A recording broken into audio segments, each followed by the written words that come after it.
အားလုံးမင်္ဂလာပါကျွန်တော်ရဲ့ Legend Star Facebook နဲ့ YouTube Channel ကနေပြန်လည်ကြိုဆိုလိုက်ပါရခင်ဗျာဒီကနေ့ပြောပြသွားပြမယ့်အကြောင်းလေးကတော့ကနောင်မင်းသားကြီးရဲ့အကြောင်းပဲဖြစ်ပါတယ်ကျွန်တော်တို့မြန်မာနိုင်ငံသားများစုကတော့ကနောင်မင်းသားကိုတော်တော်များများသိကြမှာဖြစ်ပါတယ်ကနောင်မင်းသားသာလှုပ်ချက်မခံခဲ့ရဘူးဆိုရင်မြန်မာနိုင်ငံတော်ကြီးဒီနယ်ချက်လက်အောက်သို့ရဲကူဇော်မကြားရောက်နိုင်ခဲ့ဘူးဆိုတဲ့အကြောင်းကိုလည်းခုချိန်ထိမြန်မာနိုင်ငံသားအများစုရဲ့နှုတ်ဖျားမှာတတတပြောဆိုနေကြဆဲဖြစ်ပါတယ်ခုကျွန်တော်အနေနဲ့ကနောင်မင်းသားကြီးအကြောင်းကိုပြောပြသွားမှာဖြစ်လို့တီးပြီးတဲ့သူတွေရောတီးသေးတဲ့ music တိတ်ညီကိုပေါင်းမတွေရောကျွန်တော်ရဲ့တန်ဖိုင်လေးကိုတယောက်နဲ့တယောက် like and share ဖြင့်ဝေမျှကြပြီးအတူနားဆင်ကြရအောင်နော်ကဲစားလိုက်ကြရအောင်ကနောင်မင်းကိုကနောင်မင်းသားတို့မဟုတ်ကနောင်မင်းသားကြီးဟုခေါ်ဝေါ်သုံးလုံးကြသည်ကများသည်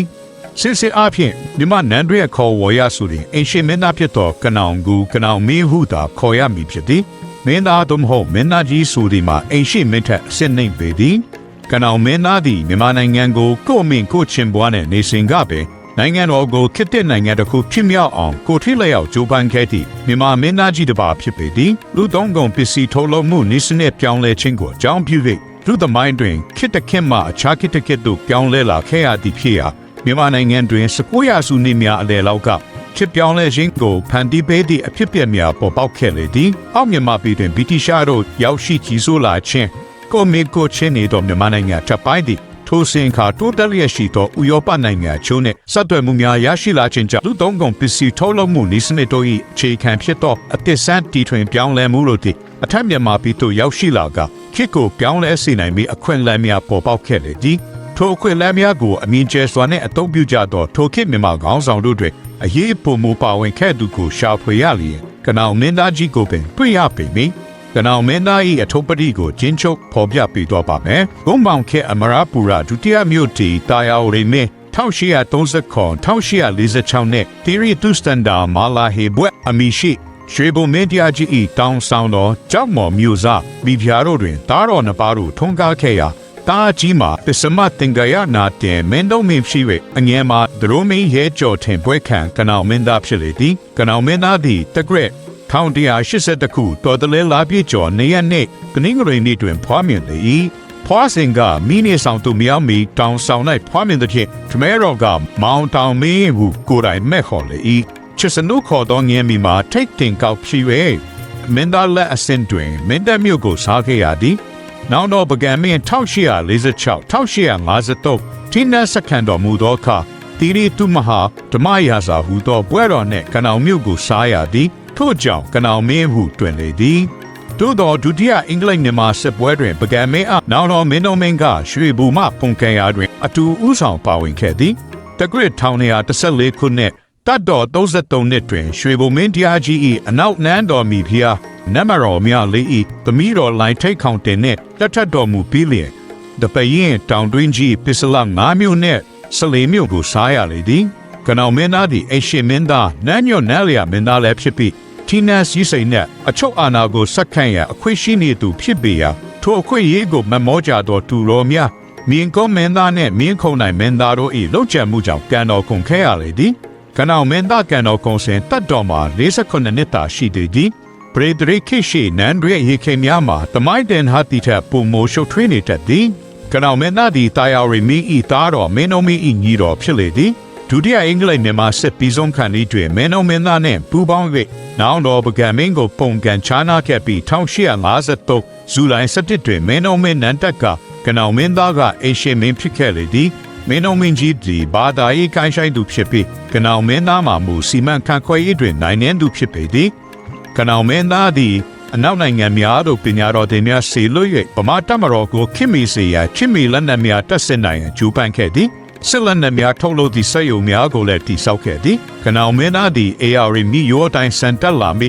ဗြိတိရှတို့၏စစ်သည်ပေါ်များကိုတားဆီးနိုင်ရရေမြုပ်ဘုံကိုလည်းတီထွေစမ်းတက်အောင်မြင်ခဲ့သည်သို့သောဘာသာတရားကိုင်းဆိုင်သည့်နိုင်ငံတော်ဖြစ်သည့်အားလျော်စွာဘုံတော်ကြီးများကရေတရဝါများတေကြီးပျက်စီးကြောင်းပြောကြကန့်ကွက်သဖြင့်ရေမြုပ်ဘုံထုတ်လုပ်မှုစီမံကိန်းကိုရပ်တန့်ခဲ့ရလေသည်ထိုနည်းတူပင်အခြားစမှုထူထောင်ရေးကြိုးပမ်းမှုများမှာလည်း၎င်းကွယ်လွန်ပြီးချိန်မှတစားရဆိုင်သွားခဲ့ရသည်အချို့စက်ရုံများကိုမူအင်္ဂလိပ်တို့မန်လေးကိုတင်းယူပြီးနောက်ပိုင်းတွင်ပြန်လဲပတ်ခဲ့ကြသည်ကနောင်မင်းသားကိုတိုင်းသူပြည်သားများကချစ်ကြည်လေးစားပြီးမြင်းခုံတိုင်အရေးခင်းတွင်မင်းသားကြီးသာလှုပ်ကြံမခံခဲ့ရပါက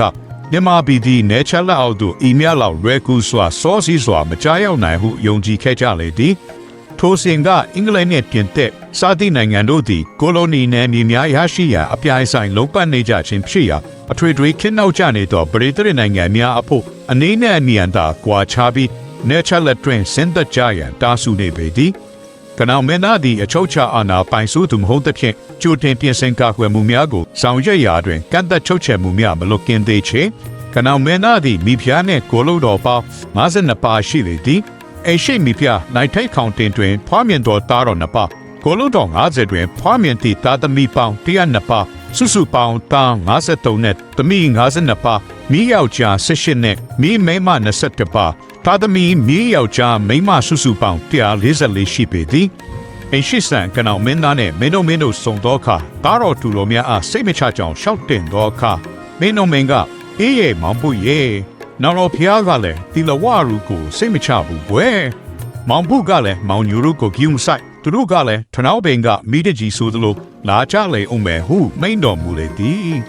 မောင်ညူဆိုသူမှာပရိမင်းသားကိုဆိုလိုသည်တီလဝဆိုတီမှာမြင်းခေါမင်းသားကိုဆိုလိုသည်မောင်ပုဆိုတီမှာခနောင်မင်းသားကိုမင်းကငယ်စဉ်ခါကညီပူလဲဟုချစ်စနုခေါ်တွင်ရမှရွေရောက်လာတော့ခါမောင်ပုဟုခေါ်ဆိုလေခြင်းဖြစ်သည်မြင်းခုံတိုင်ဤခင်းတွင်ကနောင်မင်းသားနှုတ်ချခံရပြီးမင်းတရားကြီးမှလည်းလက်မှတ်တင်လေးလူမြောက်ခဲ့လေသည်ကနောင်မင်းသားနှင့်အတူမလွန်မင်းသားစကုမင်းသားပြင်စီမင်းသား၃ပါးလည်းအသက်ဆုံးပါခဲ့ရလေသည်အင်ရှင်မင်းသားနှင့်မင်းသားများလှုပ်ကြံခဲ့ရသည်မှာတက္ကရာ1928ခုနှစ်ဒုတိယဝါဆိုလပြည့်ကျော်9ရက်နေ့ခရစ်နှစ်1866ခုနှစ်ဩဂုတ်လ2ရက်ဂျာတာဘရင်းနေ့တွင်ဖြစ်သည်တကြိုဒီမှာတက္ကရာ1929ခုနှစ်နေုံလာဆန်း9ရက်နေ့တွင်ဖြစ်ရာ17လကြာမှတကြိုချင်းဖြစ်လေသည်ဂျာရီမြင်းခုံတိုင်အေးခင်းနှင့်ပရိမင်းသားအေးခင်းတို့ဖြစ်ပေါ်နေ၍အလောင်းများကိုခေါင်းတွင်ပြီးနမ်းမြေပုံသာဆန်နန်းတော်ဆောင်မပုံတွင်ခင်းကျင်းထားပုံရလေသည်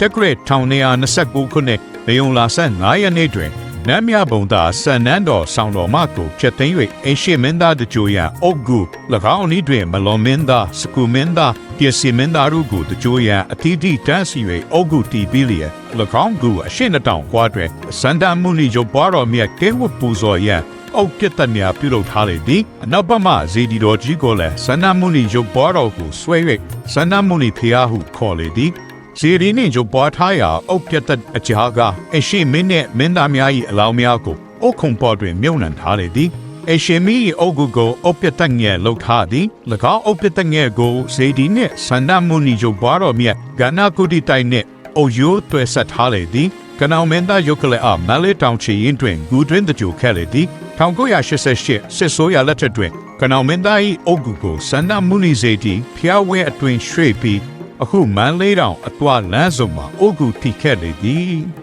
ဟုတ်ကဲ့ပါကျွန်တော်အသက်ဖိုင်လေးကိုနားဆင်အပေးကြလို့ကျေးဇူးထူးတင်ရှိပါတယ်ခင်ဗျာဒီလိုမြန်မာနိုင်ငံတော်ကြီးအတွက်အဖို့ပြနိုင်တဲ့ထူးချွန်ထက်မြက်လာတော့ကနောင်မင်းသားကြီးအကြောင်းကိုတခြားတငယ်ချင်းများလည်းနားဆင်လို့ရအောင် like and share ဖြင့်မျှဝေကြရအောင်နော်နောက်လည်းတန်ဖိုးရှိလာတဲ့အကြောင်းအရာများကိုဝေမျှတော့ပေးမှာမို့ကျွန်တော်ရဲ့ Legend Star Facebook နဲ့ YouTube Channel လေးကို follow နဲ့ subscribe လုပ်ထားကြပါဦးနော်အားလုံးကိုကျေးဇူးတင်ပါတယ်